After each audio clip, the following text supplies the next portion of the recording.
Selamat pagi jemaat sekalian. Kita memasuki satu minggu yang istimewa sepanjang tahun ini. Selama 52 minggu, ini minggu yang istimewa disebut Minggu Palma. Sebab pada Minggu Palma, yaitu satu minggu sebelum Minggu Paskah, biasanya umat Kristen di seluruh dunia merayakan satu peristiwa, yaitu Yesus masuk ke Yerusalem. Dan dia disambut dengan luar biasa oleh penduduk Yerusalem. Mereka membawa daun palma ini. Ya. Dan berteriak apa? Hosana bagi anak Daud. Ya. Di gereja kami, di GKI, ini juga Minggu Palma. Dan bukan hanya itu, saya nggak tahu di gereja metodis, saya dari GKI. Palma-palma yang dipakai untuk menghias gedung gereja ini kemudian disimpan untuk tahun depan. Ya, apa yang kami lakukan kemudian sampai jadi coklat begitu ya, sudah kering itu, kemudian tahun depan akan dipakai, digerus, dibakar dan dijadikan abu untuk menjadi apa yang disebut rabu-abu untuk dioleskan, tanda pertobatan ya. Nah itu kami lakukan setiap tahun. Ya. Saya nggak tahu di sini habis itu dibuang atau dibuang ya. Oke, it's okay. Beda tradisi, tetapi hari ini kita mau merayakan sesuatu yang sangat istimewa, yaitu Yesus masuk ke Yerusalem. Saya ajak Anda untuk membuka Alkitab kita dari Matius pasal yang ke-21. Bacaan responsoria tadi sudah membacanya, oleh karena itu saya ingin pusatkan perhatian kita pada ayatnya yang ke-9 saja. Matius 21 ayat yang ke-9.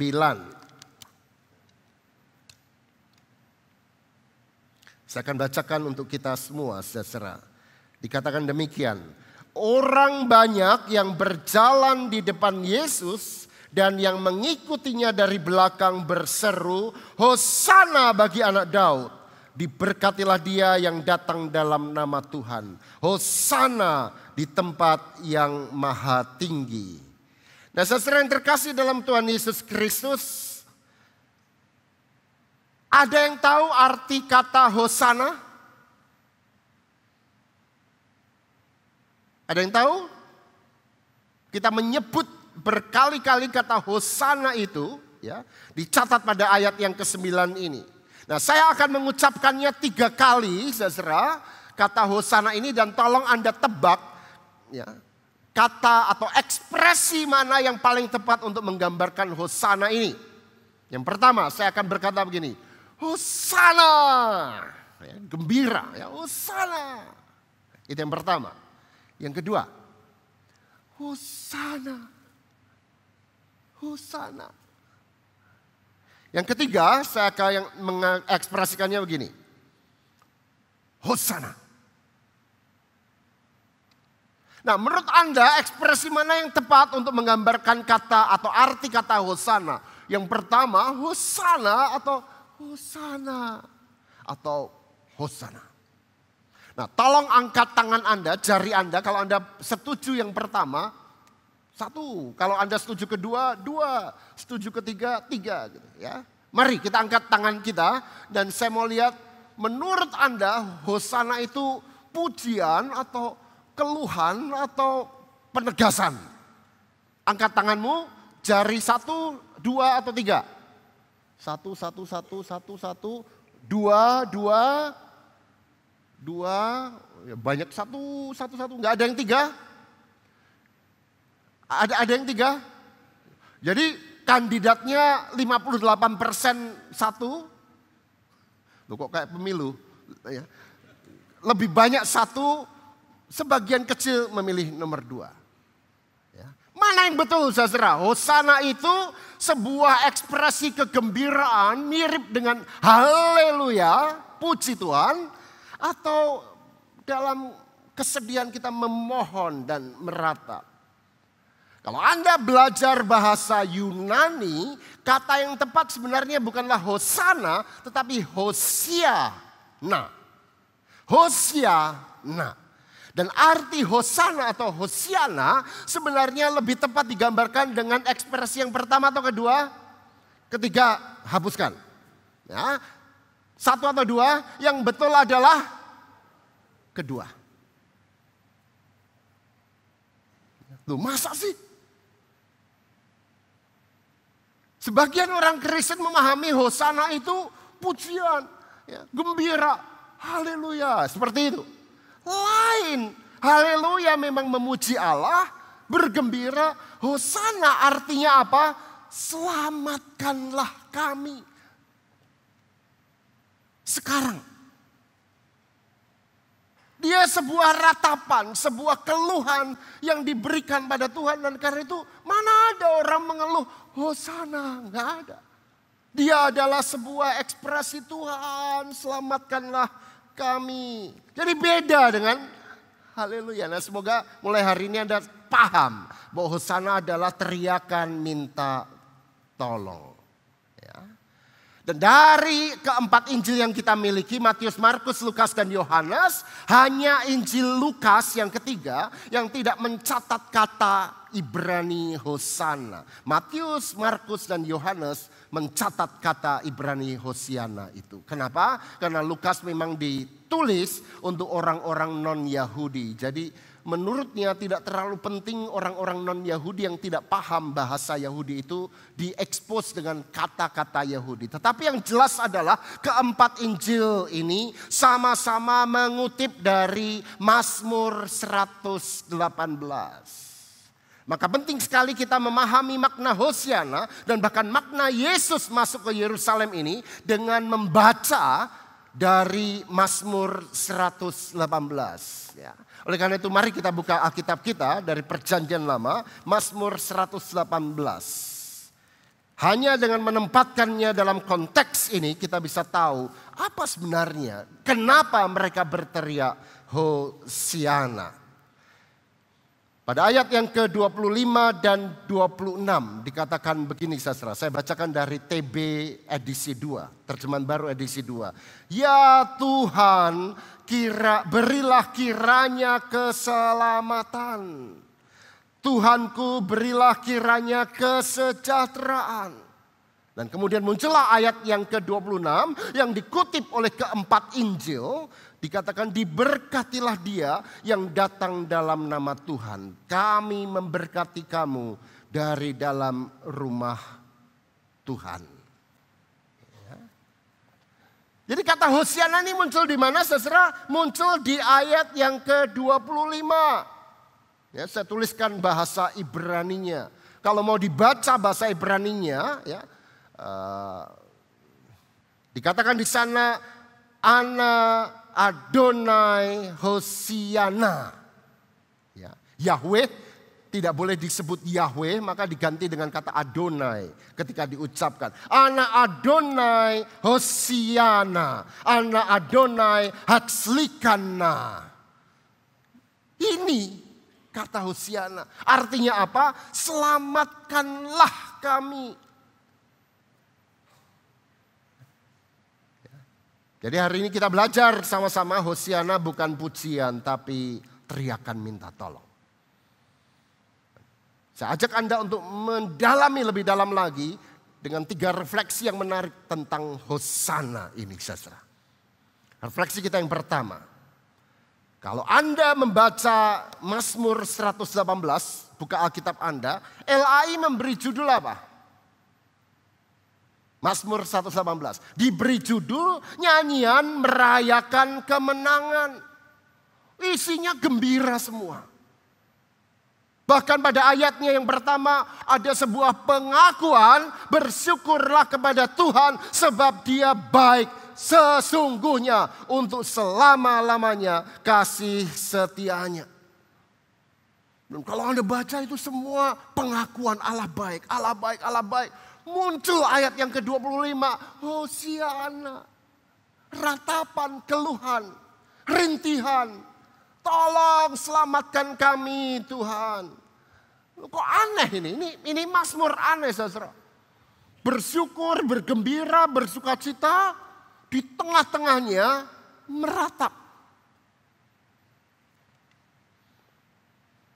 Aneh ini. Tapi yang aneh ini justru menggambarkan itulah hidup kita. Nggak ada yang jadi orang Kristen sepenuh-penuhnya hanya memuji Tuhan karena semua menyenangkan, semua membahagiakan. Nggak ada. Tapi juga nggak ada orang Kristen yang hidupnya dari lahir sampai mati menderita terus tanpa perspektif bahwa Allah bekerja, berkarya, bertindak dalam hidupnya dengan kesetiaan. Jadi apa yang bisa kita katakan di sini? Mazmur 118 ini mazmur yang sangat realistis. Kenapa realistis? Dia tampilkan dua wajah manusia. Ada pahit-pahitnya tapi penuh dengan manis. Ya. Ada ratapannya tapi tetaplah bersyukur. Gabungkan itu dan hidupilah hidupmu. Kadang hidup kita naik, kadang hidup kita turun. Kadang hidup kita penuh dengan penderitaan, tapi kadang kita juga menikmati karya Tuhan, bukan? Betul? Hidupilah keduanya. Jangan hanya mau yang enak dari Tuhan, tetapi juga alami apa yang Tuhan bawa kita ke tempat yang membuat kita menjerit. Terima itu juga. Saya khawatir dengan teologi yang hanya mengatakan bahwa orang yang percaya pada Kristus pasti dia akan diberkati, pasti dia sembuh, pasti dia akan mengalami mukjizat. Tapi ketika dia tidak sembuh, dia tidak mengalami mukjizat, dia harus menderita, itu tanda dia tidak beriman. Itu teologi yang keliru luar biasa. Saya punya tante saudara yang sejak muda dia mengalami, mungkin Anda pernah mendengar makula degenerasi. Jadi retinanya itu mengalami kelemahan syaraf sehingga sejak muda dia tidak bisa melihat dengan baik. Dan ketika menginjak makin dewasa menjadi nyaris buta sama sekali. Dan sekarang itu terjadi pada ibu saya. Ketika tante saya ini masih hidup, ada satu kelompok Kristen yang datang dan berkata, "Tante mau kami doakan dan tante percaya Tuhan akan bisa menyembuhkan tante." Oh ya, saya sangat percaya. Dia istri seorang pendeta, saudara, tante saya ini. Didoakan, datang lagi, dan nggak sembuh. Dan akhirnya apa yang dikatakan oleh pemimpin dari kelompok doa ini, dia berkata, "Tante, ini nggak sembuh. Apakah ada dosa yang tante simpan? Jangan-jangan tante kurang beriman." Untung saya nggak ada di situ. Kalau ada, cita. Kalau sembuh artinya kita beriman. Dan ketika Tuhan izinkan kesembuhan itu tidak terjadi, lalu kita yang mendoakan menuduh bahwa orang itu kemudian tidak beriman. Kalau Anda baca Injil, Anda akan lihat saudara. Yesus justru mempersalahkan siapa ketika tidak terjadi mukjizat? Para murid yang berdoa. Karena mereka yang kurang beriman, bukan yang sakit. Dan kalau saya berpikir, apa jadinya kalau setiap orang percaya itu berdoa pasti akan disembuhkan? Nggak ada yang mati orang Kristen. Betul? Dan kalau semua orang Kristen sembuh pasti mendapat mukjizat, surga kosong dong. Dengan kata lain, kematian itu bukan sesuatu yang buruk. Penderitaan itu bukan sesuatu yang buruk selama kita mengalaminya di dalam Kristus. Dan bukan hanya itu, karena Kristus Tuhan kita itu memberi contoh apa artinya menderita. Dia menderita. Dia mengalami kesengsaraan. Dia berteriak kepada Bapaknya, "Hosiana, jauhkan cawan ini dariku." Apakah sang Bapa kemudian mengabulkan? Enggak. Yesus masih terus harus mengalami itu. Maka apa yang mau saya bilang saudara dengan dua wajah dari hidup iman ini adalah, kalau Anda mau meratap, ya merataplah. Anda mau menangis, menangislah. Anda mau marah pada Tuhan, marahlah. Tapi lakukan itu di dalam pelukan Allah. Jangan lari, jangan keluar. Ketika anak saya masih kecil, ya, ketika dia marah, dia minta gendong sambil marah pada yang dia mintai gendong itu, saya. Ya, saya gendong. Dan ketika saya gendong, apa yang dia lakukan? Marah sejadi-jadinya, papi nakal, papi jahat. Dia pukul-pukul dada saya. Dan kemudian saya lepas. Apa yang terjadi? Nggak mau dilepas. Gendong lagi. Begitu digendong, mukul-mukul dada saya juga. Ya nggak apa-apa. Kalau anak Anda seperti itu, Anda marah nggak? Enggak. Karena itu tanda cinta. Dia mungkin gak paham kenapa saya sebagai ayahnya tidak membiarkan dia mendapatkan apa yang dia harapkan. Dia marah, dia pukul-pukul. Tapi pukulan, kemarahan karena dia juga sayang dan dia gak mau lepas dari ayahnya. Kalau Anda lakukan itu pada Allah, do it, lakukan. Tapi jangan pernah lepas dari pelukan Allah. Jangan pernah lepas dari pelukan Allah. Sebaliknya, kalau ada orang tua yang anaknya hanya baik-baik, papi sayang. Tapi ketika dia nangis dia gak mau datang pada Anda sebagai orang tua. Apa perasaan Anda sebagai orang tua? Sedih kan? Dia sendirian di kamar, dia menangis sendirian dan tidak melibatkan Anda sebagai orang tua. Sedih kita. Malah kan sedih ketika kita meratap bukan kepadanya dan kita meratap sendirian. Karena kita mau tampil anak baik di hadapan Allah. Nah, Mazmur 118 memberi contoh. Bahkan di tengah kegembiraan dan pengakuan Allah itu baik dan setia. Tuhan izinkan Anda untuk meratap. Saya mau bilang satu hal saudara. Ada banyak hal dalam hidup ini yang menjadi pertanyaan yang tidak akan terjawab. Saya menjadi pendeta 30 tahun, konseling dengan banyak anggota jemaat dan banyak yang mengajukan pertanyaan, Pak Pendeta kenapa ini terjadi, kenapa ini? Dan saya gak bisa jawab, dia gak bisa jawab. Saya hanya bisa katakan, Pak, Bu, banyak pertanyaan hidup yang tidak terjawab. Tapi satu hal yang tidak perlu Anda pertanyakan lagi, bahwa Tuhan tidak pernah meninggalkanmu. Amin. Anda jangan cari jawaban seolah-olah semua pasti akan terjawab. Enggak. Tapi ada satu hal yang tidak pernah perlu kita pertanyakan. Dan pemazmur mengatakan pada ayat yang pertama ini. Sesungguhnya untuk selama-lamanya kasih setianya. Saya nggak tahu hidup Anda sekarang apakah berada dalam situasi mau komplain, marah, protes pada Allah. It's okay. Anda berada dalam situasi yang depresi, anxiety.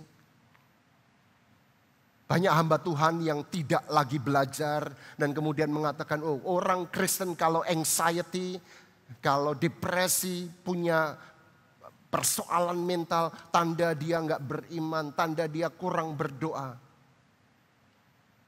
Saya sebagai hamba Tuhan, saudara, saya bergumul dengan kesehatan mental saya. Beberapa tahun yang lalu saya didiagnosis sakit namanya atrial fibrillation. Jantung saya ini secara berkala ngejazz, kadang-kadang ngedangdut gitu. Ya. Jantung yang normal itu duk-duk, duk-duk. Nah ini tiba-tiba duk-duk, kayak ngejazz. Seumur hidup saya bergantung pada obat. Kemudian beberapa tahun kemudian saya didiagnosis satu penyakit lagi, autoimun bagian perut. Jadi maaf dari lubang yang bawah sampai lubang yang atas itu inflamasi semua. Namanya Crohn's disease. Jadi saya selalu mual ke dokter, ini GERD, kasih obat. Akhirnya saya minta diperiksa dan ternyata autoimun yang namanya Crohn's disease. Dan dua penyakit ini gak akan pernah bisa sembuh dalam tubuh saya. Memburuk akan terjadi, pasti terjadi. Dan apa yang terjadi? Saya berada dalam situasi yang penuh dengan anxiety. Kalau ininya udah bergejolak, nembak ke otak saya dan mental breakdown, anxiety, apa yang terjadi dengan anak saya masih kecil dan seterusnya dan sebagainya. Jadi Anda mengatakan bahwa orang yang mengalami anxiety, depresi, tidak percaya pada Tuhan. Lihatlah Alkitab betapa banyaknya hamba Tuhan, betapa banyaknya orang-orang yang melayani Tuhan, nabi Tuhan. Yang hidup dalam anxiety, depresi.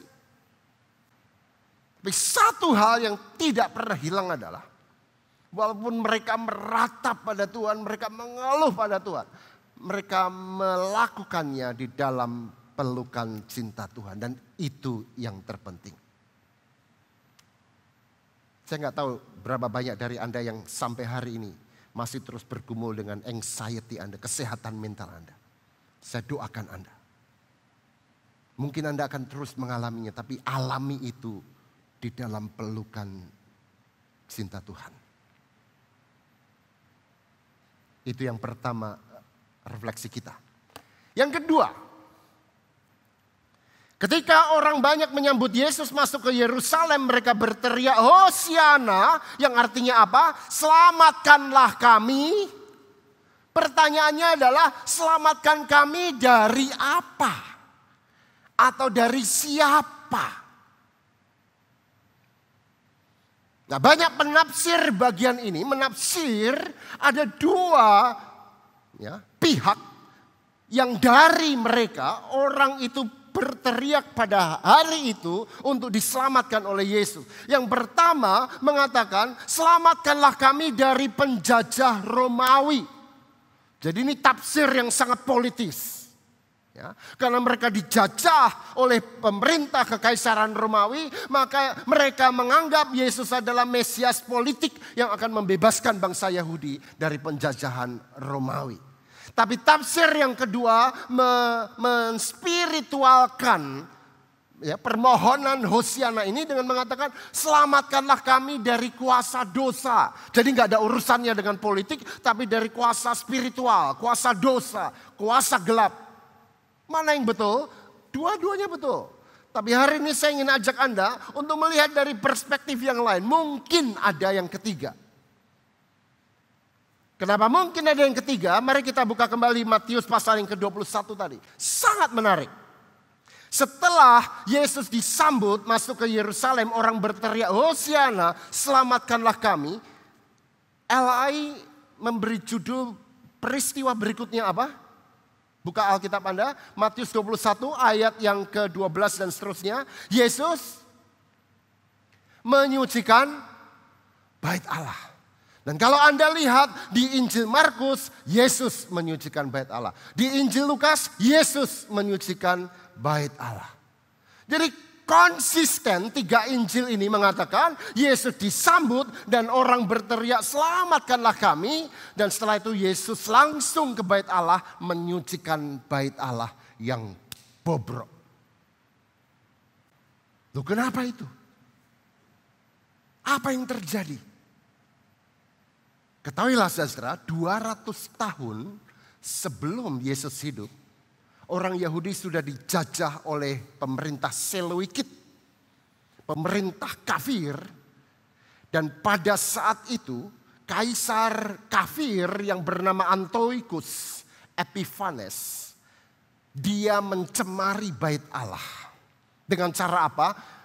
Sunat dilarang, kegiatan bait Allah dilarang, hari Sabat dihapuskan. Bahkan kemudian kaisar ini mendirikan patung dewa Zeus di bait Allah. Dan dia kemudian membakar korban bakaran di bait Allah yang diambil dari daging babi.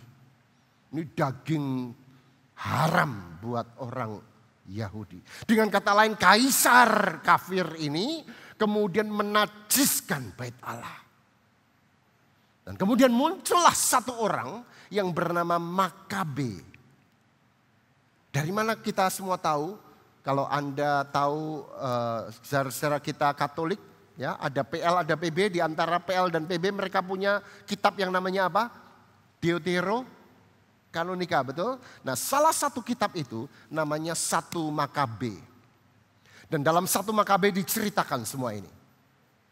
Nah, Makabe adalah seorang Yahudi yang saleh. Dan dia kemudian melakukan pemberontakan melawan kaisar yang mencemari bait Allah itu. Dan dia menang.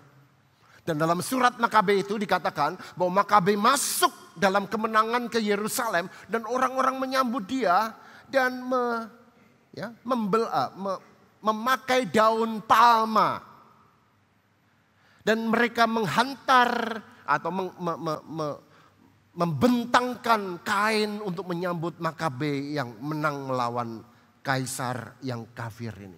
200 tahun sesudahnya muncul seseorang yang mereka percaya, oh ini Makabe baru. Siapa namanya? Yesus. Itu sebabnya Yesus disambut masuk ke Yerusalem dan orang berkata, selamatkanlah kami seperti Allah menyelamatkan kami dari kaisar yang jahat itu 200 tahun yang lalu. Mereka memakai simbol yang sama, daun palma itu. Dan karena itu Yesus kemudian langsung ke bait Allah. Dulu 200 tahun lalu Makabe menyelamatkan bangsa Yahudi dengan membersihkan bait Allah dari kaisar Romawi itu. Dan sekarang Yesus menyucikan bait Allah. Tapi kali ini berbeda. Siapa yang menajiskan bait Allah pada saat Yesus masuk ke sana? Pemimpin orang Yahudi sendiri. Imam-imam Yahudi sendiri. Mereka yang menajiskan bait Allah dengan perilaku busuk mereka. Orang-orang sebangsa mereka sendiri. Dan ini yang membedakan Yesus dari Makabe. Makabe memakai senjata kekerasan, Yesus naik keledai, tanda damai. Makabe membersihkan bait Allah dari pemerintah luar, orang asing. Yesus membersihkan bait Allah dari pemimpin bangsa sendiri. Saya mau kasih tahu pada Anda semua, saudara. Musuh gereja pada masa kini bukan orang lain atau agama lain. Musuh gereja pada hari ini justru seringkali muncul di dalam gereja itu sendiri. Para pemimpin yang tidak takut akan Tuhan. Para pemimpin yang justru memakai pelayanan untuk memperkaya dirinya sendiri. Para pemimpin yang justru memakai kekuasaannya untuk mengabuse anggota jemaatnya. Anda dengar di berita beberapa hari yang lalu ada pemimpin sinode, ketua sinode satu gereja besar di Indonesia yang ditangkap polisi karena korupsi. Anda dengar itu? Pada hari dia ditangkap itu, saya ada di kota itu, di Sulawesi. Berita yang sangat heboh. Korupsi di dalam gereja. Entah berapa banyak Anda mendengarkan pemimpin gereja, pendeta yang justru melakukan pelecehan seksual terhadap anggota jemaatnya. Pemimpin gereja yang memanfaatkan posisinya untuk memupuk kekayaan, menguasai gereja dan seterusnya dan sebagainya. Dan bukan cuma gereja, bangsa kita. Sedih kita mendengar berita korupsi di mana-mana. Dan hitungannya itu sekarang udah bukan lagi M kan. Anda pernah nggak lihat fisik uang yang pakai T itu? M aja saya nggak pernah. Ini T saja. Tanpa malu-malu. Dan dihukumnya begitu ringan. Rusak bangsa kita. Yang merusak siapa? Bukan orang asing. Orang sebangsa kita. Makanya dulu Soekarno pernah mengatakan perjuanganku lebih mudah karena melawan penjajah asing. Perjuangan kalian akan lebih sukar karena melawan bangsa sendiri. Bayangkan. Masih ada guru honorer yang hidup setiap bulan 250.000. Tapi ada orang yang bahkan sudah digaji 1 M per bulan. Merasa nggak cukup dan masih harus korupsi. Rusak bangsa kita. Dan itu sebabnya saya mengajak kita, hari ini adalah hari syafaat.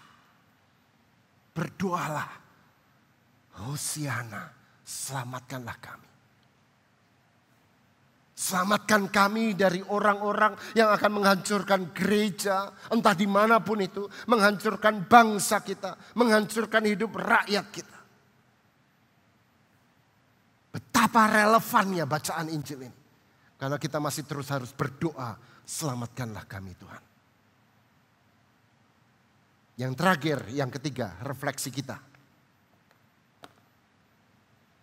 Yang Yang sangat menarik, Yesus disambut dengan berteriak Hosiana. Dan sebagian besar orang-orang yang berteriak meminta Tuhan menyelamatkan mereka adalah orang-orang yang mengikuti Yesus. Dan ketika Yesus diadili, apa yang mereka katakan? Salibkan dia. Dari mulut yang satu muncul Hosiana, selamatkan kami. Dari mulut yang sama muncul kata-kata salibkan dia. Dan kalau Anda lihat di sini, khususnya dari Injil Lukas, di sana tampaknya orang-orang yang berteriak Hosana bagi anak Daud itu ikut-ikut. Sebagian orang mengucapkan, yang lain ada apa ini, ada apa ini. Lalu ikut-ikutan. Jadi ini kelompok massa yang besar, sebagian orang berkata Hosana, yang lain Hosana.